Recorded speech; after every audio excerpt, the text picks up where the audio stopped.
आज एक क्षुद्र भिडियो जो शक्तिशाली तंत्रोक्त मोहिनी क्रियाटी को शेयर करुच्ची एहारी माध्यम कौन भी स्त्री आपण प्रति आकस्मिक भाव में लालायित होइकरी गुप्त संभोग क्रिया लिप्त होता है। यह खूब त्वरित बेगरे आखि पिछुलाके ही कार्य करिता है एवं यहाको आपण माने प्रयोग करिया पई कोनसी तंत्र मंत्रर भूमिका नहीं, केवल सूक्ष्म सादासीधा विधि रे एक शक्तिशाली तंत्रोक्त मोहिनी क्रियाटी को संपादित करा होता है, जहाँकि क्षुद्र भिडियो मु स्पष्ट भाव में आपण शेयर करुच्ची। तेबे संभोग व्यतिरेके ही आपणकर यही प्रयोगटी अत्यंत चमत्कार भाव में अन्य दिगरे कार्य करिथाए। जदि कोनसी झियो बा स्त्री सह आपण नैसर्गिक प्रेम संपर्क चाहूचंती एवं ता सह आजीवन आपण स्नेह सूत्र रे बांधिबा पई चाहूचंती ताहा मध्य संभव होता है। अथवा जदि पारिवारिक क्षेत्र में आपणकर स्नेहजनित अभाव रहुची एवं सही अभाव ही आपण घरे बारंबार विशृंखला जन्मुची, पिता माता पुत्र भितर भल संबंध नहीं, भाई भाउजों भितर जदि भल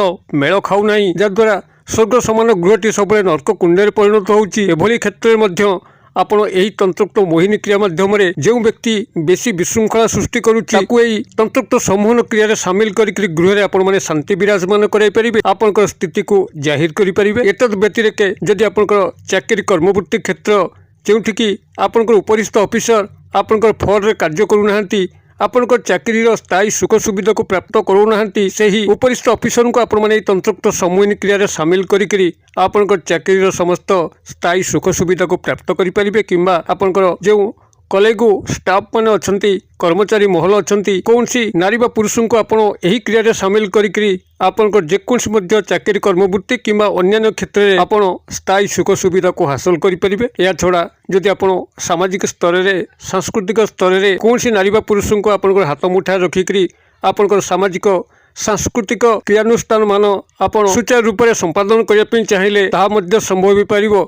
आपण सामाजिक सांस्कृतिक स्तर में सम्मानित हेबे, एक पुरोधा भाव में कार्य करी समस्त दृष्टि आकर्षण करेंगे। आपण मैंने जदि यही सरल तंत्रोक्त मोहिनी प्रयोगटी को कौन शत्रु उपर को प्रयोग करने तेबे से अजात शत्रु जे कि आपको सठिक भाव में बंचे दौना, आपन को शारीरिक आर्थिक मानसिक क्षय क्षति करी चलती से शत्रुटी आपंकर कब्जा रहीकि से तार शत्रु तार मंद गुण को भूलीज आपण मित्रतार हाथ बढ़ेब। एक सकल मैत्रीयुक्त सकल कल्याणयुक्त एवं सकल शुभांकारी यही सरल तंत्रोक्त मोहिनी जहाँकि कौन मंत्र बिना प्रयोग कराई है एवं त्वरित बेगरे आखि पिछुलाके ही यह कार्य करिथाए। यह आपण मानकर समस्त कल्याण निमित्त एक क्षुद्र भिडियो संकलित करुच्ची। भिडियोटी को शेष पर्यंत देखंतु। चैनल को प्रथम बार आसुले यही कंटेंट आपको रुचि रोते चैनल कड़े थिबा लाल कलर सब्सक्राइब बटन क्लिक करी बेल आइकन क्लिक करी एवं ऑल नोटिफिकेशन पर क्लिक करी चैनल को सब्सक्राइब कर नियंतु, जेभली कि आम जिते आपण सेवारे यही तंत्र मंत्र भिडियो अपलोड करूँ ता सर्वप्रथम नोटिफिकेशन आपण पाखे पहुँचो एवं से सबको आपण सर्वादौ देखिकी किसी ज्ञान आहरण करेंगे। फ्रेंड्स एवं नजर पकड़ा शक्तिशाली तंत्रोक्त मोहिनी प्रयोग जहाँ कि आपण मैंने कौन तंत्र मंत्र प्रयोग व्यतिरेके ही करें। आपंकर बिंदुए मात्र मंत्र एथिरे नहीं किंबा से बोली कौन दुरूह सामग्री संग्रह करने नहीं, पूजा पाठ नहीं, अत्यंत सरल सूक्ष्म विधि आपण मैंने यही चमत्कार तंत्रोक्त मोहिनी क्रियाटी को खूब सुंदर भाव में संपादन करी कौन नारी पुरुष को आपंकर कौन उद्देश्य निजर कब्जा रखिपारे संपूर्ण भाव में वशीभूत करें। तेबे यही सरल तंत्रोक्त मोहिनी प्रयोग पर कौन तिथि बार नक्षत्र आवश्यक नहीं, जहाँकि आहरी सहज यही मोहिनी प्रयोगटी करी आपण मैंने यही तंत्रोक्त मोहिनी प्रयोगटी को सफल भाव में संपादन करने मात्र 2 गोटी सामग्री आवश्यक, जहाँकि खूब सहज आप संग्रह करें।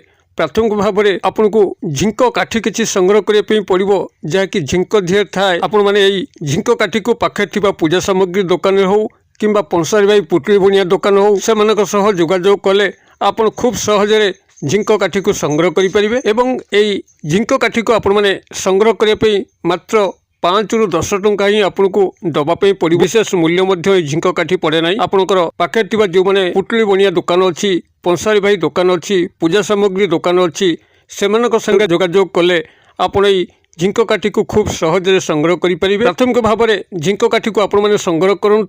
द्वितीय जिनस आपन को संग्रह करने पड़ो से हूँ आपंकर गोटे गछ जहाँकि आपंकर समस्त बाड़ी बगीचार अच्छी जेकोसी व्यक्तिर बाड़ी बगीचार खोजिले ये गछटी को आपण मैंने खूब सहज पाइबे। आपंकर गछटीर ना हूँ छोट कटेरी बा ताकू ओडिया रे कंटकारी गछ कहती ଅଙ୍କରାନ୍ତି ଗଛ ମଧ୍ୟ କହିଥାନ୍ତି ଏବଂ ଦେଶୀୟ ଭାଷାରେ ଭେଜି ବାଇଗଣ ଗଛ ମଧ୍ୟ କହିଥାନ୍ତି। ଗଛଗୁଡ଼ିକ କଣ୍ଟକ ବହୁଳ, ଫୁଲଗୁଡ଼ିକ ଠିକ୍ ବାଇଗଣ ଫୁଲ ଭଳି, ଯାହାକୁ କି ଆପଣମାନେ ବଣୁଆ ବାଇଗଣ ମଧ୍ୟ କହିଥାନ୍ତି, ଭେଜି ବାଇଗଣ ଗଛ ବୋଲି କହିଥାନ୍ତି। ଫଳଗୁଡ଼ିକ ବାଇଗଣ ଭଳି ନ ହୋଇକରି ଛୋଟ ଛୋଟ କୋଲି ଭଳି ହୋଇଥାଏ ଏବଂ ପେନ୍ଥା ପେନ୍ଥା ହୋଇଥାଏ। ଏଇଭଳି ଭାବରେ ଆପଣ ଭେଜି ବାଇଗଣ ଗଛକୁ ବା କଣ୍ଟକାରୀ ଅଙ୍କରାନ୍ତି ଗଛକୁ ଆପଣମାନେ ଖୁବ୍ ସହଜରେ ସଂଗ୍ରହ କରିପାରିବେ। ସମସ୍ତଙ୍କର ବାଡ଼ି ବଗିଚାରେ ଅଛି, ନାଳ ପଠା, ନଈ ପଠା, ଆପଣ ଯେଉଁଠି ଦେଖିବେ ଭେଜି ବାଇଗଣ ଗଛ ପାଇବେ। ତେବେ এই ଭେଜି ବାଇଗଣ ଅଙ୍କରାନ୍ତି କଟେରୀ ବା ଅଙ୍କରାନ୍ତି ଗଛକୁ ଆପଣମାନେ ଯେକୌଣସି ଦିନ ସଂଗ୍ରହ କରିପାରିବେ। ଇଏ ଆପଣଙ୍କର ସ୍ୱୟଂ ସିଦ୍ଧ ତନ୍ତ୍ରୋକ୍ତ ଗଛ। ଏହା ପାଇଁ କୌଣସି ତିଥି ବାର ନକ୍ଷତ୍ର ଆବଶ୍ୟକ ନାହିଁ।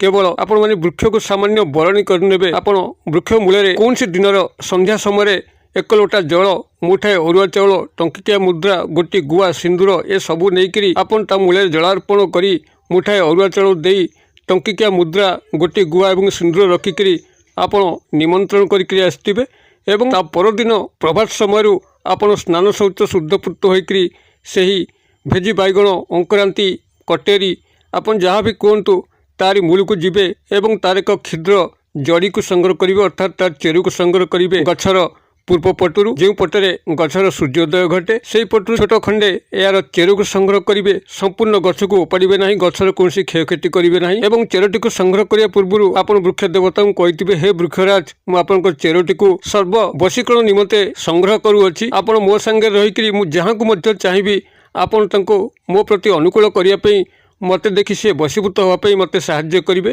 ଏଇଭଳି ଭାବରେ ତାଙ୍କୁ ବୃକ୍ଷଙ୍କୁ ରିକ୍ୱେଷ୍ଟ କରିକିରି ଆପଣ ଗୋଟିଏ କ୍ଷୁଦ୍ର ଚେର ସେଇଠୁ ସଂଗ୍ରହ କରିବେ ଏବଂ ତାକୁ ସାଙ୍ଗରେ ନେଇକରି ଆସିବେ।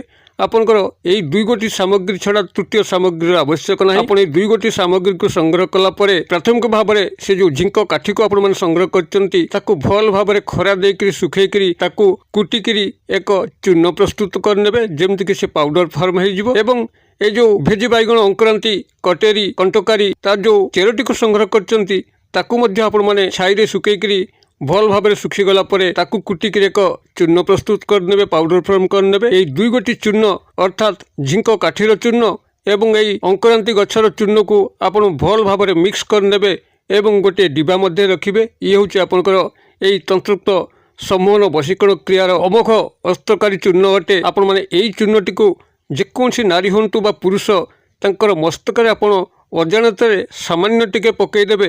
ପରବର୍ତ୍ତୀ ଚମତ୍କାର ଆପଣଙ୍କର ଆଖି ସାମ୍ନାରେ ହିଁ ଉଦ୍ଭାସିତ ହେବ। ସେହି ବ୍ୟକ୍ତି ନାରୀ ବା ପୁରୁଷଙ୍କର ମସ୍ତକରେ ଯେଭଳି ଭାବରେ ଚୂର୍ଣ୍ଣ ପଡ଼ିଯିବ ସେତିକିବେଳେ ହିଁ ସେ ଆପଣଙ୍କର ଗୁଲାମ ବନିଯିବେ, ଆପଣଙ୍କର ପଶ୍ଚାତ ଧାବନ କରିବେ, ଆପଣଙ୍କର ପ୍ରତ୍ୟେକ କଥାକୁ ମାନି ଚାଲିବେ।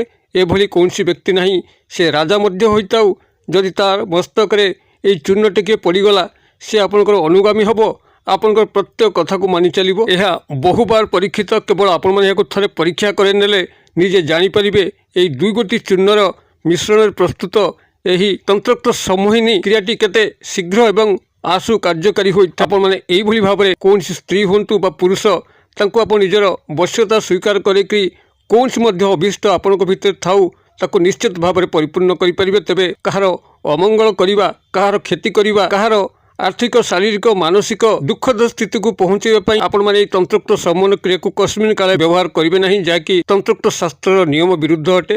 ଆପଣମାନଙ୍କର କଲ୍ୟାଣ ନିମନ୍ତେ, ପାରିବାରିକ କଲ୍ୟାଣ ନିମନ୍ତେ, ସାମାଜିକ ସାଂସ୍କୃତିକ କ୍ଷେତ୍ରରେ କଲ୍ୟାଣ ନିମନ୍ତେ, ସର୍ବଜନ କଲ୍ୟାଣ ନିମନ୍ତେ ଯଦି ଆପଣମାନେ ଏହାକୁ ବ୍ୟବହାର କରିବେ ଏହି ତନ୍ତ୍ରୋକ୍ତ ସମ୍ମୋହନ କ୍ରିୟାଟି ତ୍ୱରିତ ବେଗରେ କାର୍ଯ୍ୟ କରିବ ଏବଂ ଆପଣଙ୍କର ମଙ୍ଗଳ କାମନା କରିବା ସଙ୍ଗେ ସଙ୍ଗେ ସମସ୍ତଙ୍କର ମଧ୍ୟ ମଙ୍ଗଳ କରିବ। କ୍ରିୟାଟିକୁ ଆପଣମାନେ କରନ୍ତୁ। କିଭଳି ଚମତ୍କାର ଘଟୁଛି ମୋତେ କମେଣ୍ଟ ବକ୍ସରେ ସେୟାର କରନ୍ତୁ। ଭିଡ଼ିଓ ଭଲ ଲାଗୁଥିଲେ ଲାଇକ୍ କରିବା ପାଇଁ ଭୁଲନ୍ତୁ ନାହିଁ, ସାଙ୍ଗସାଥି ମହଲରେ ସେୟାର କରିବା ପାଇଁ ମଧ୍ୟ ଭୁଲନ୍ତୁ ନାହିଁ। ଭିଡ଼ିଓର କ୍ଷୁଦ୍ର ପରିସର ମଧ୍ୟରୁ ମୋତେ ଏଇଠି ଆଜି ବିଦାୟ ଦିଅନ୍ତୁ। ପୁଣି ଆପଣମାନଙ୍କ ସହ ଦେଖା ହେବ ଆଉ ଏଇଭଳି ଏକ ଶିକ୍ଷଣୀୟ ଭିଡ଼ିଓରେ। ସେ ପର୍ଯ୍ୟନ୍ତ ଦର୍ଶକ ବନ୍ଧୁ ଆପଣମାନେ ସମସ୍ତେ ମଙ୍ଗଳମୟଙ୍କ କୃପାରୁ ଭଲରେ ଥାନ୍ତୁ। ରହୁଛି।